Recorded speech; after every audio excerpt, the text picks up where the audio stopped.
Earth Day is coming up, so in celebration, I am introducing Earth Week. Every day this week, I will be posting a new video on ways that I've gone green in my home. Today we're beginning with the kitchen.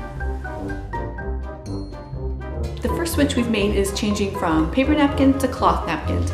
It was an easy switch, and I've never regretted it. We've also used microfiber as sort of like a paper towel. Now we use this to clean up spills, the table, and the countertops, and so that's another cloth switch we've made. We've gone green by using reusable K-cups. Now we don't make coffee as much anymore. I've given it up. Well, I've cut back a lot. But whenever we do use our Keurig instead of a French press, we choose to use a reusable K-cup because you reuse it. There's no trash involved with that. Next, I use metal straws. Now I could get my daughter to use these straws as well, or even a reusable silicone type of straw.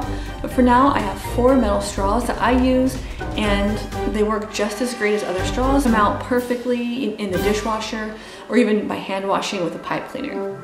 We reuse our freezer bags, our gallon-sized freezer bags, multiple times.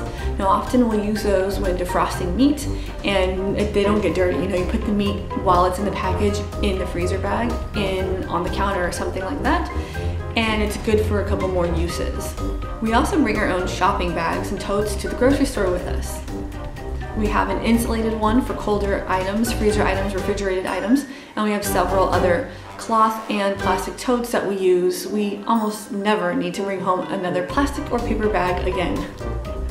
Now there is one way that we have not yet gone green that I would love to go green soon, and I have the product in my Amazon wish list right now, and that's reusable produce bags. So while we still do use all that little plastic, those plastic bags that you put your produce into, we actually reuse those several times and then recycle them at the store, and they usually have a bin for clean produce bags. But hopefully soon here I'll just have my own lightweight reusable bags. We clean our countertops and our table with a vinegar solution, water and vinegar. I don't have essential oils yet, so those are the only 2 ingredients, and that's going green in 2 ways because it's less harmful for the earth.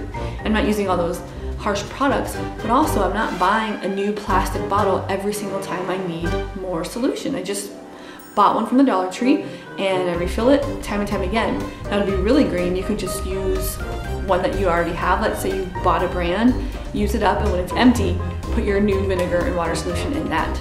Also, it works great, you guys. I have a toddler who eats off the table rather than a plate, and after every meal, it works perfectly in conjunction with our microfiber cleaning cloths.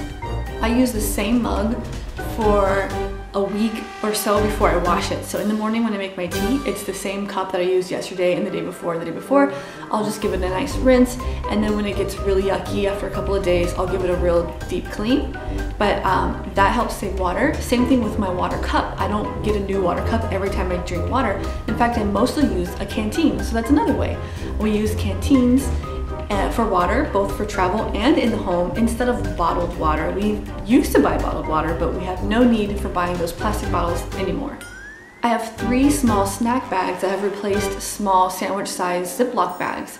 I use these frequently when I was working, and I still use them in my diaper bag when I cut up apples or bring goldfish crackers or something like that for my daughter.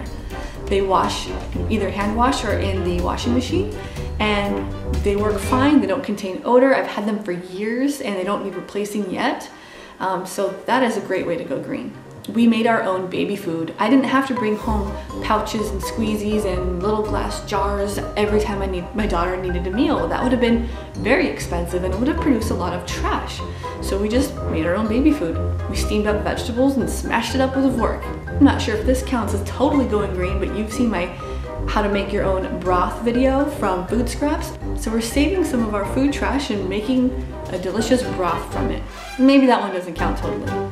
This is a way I've halfway gone green. You saw in my January IKEA haul that I purchased a loose leaf tea diffuser. So that would really count if I was more consistent with using it. I haven't found a loose leaf tea that I actually enjoy drinking daily, so I am still using regular old tea bags which get tossed, and it does sort of rub me the wrong way. So any loose leaf tea lovers out there, what do you recommend? So that's it, real quick, easy fixes. I didn't think I had gone green at all until I started making this list, and maybe there's ways I've forgotten.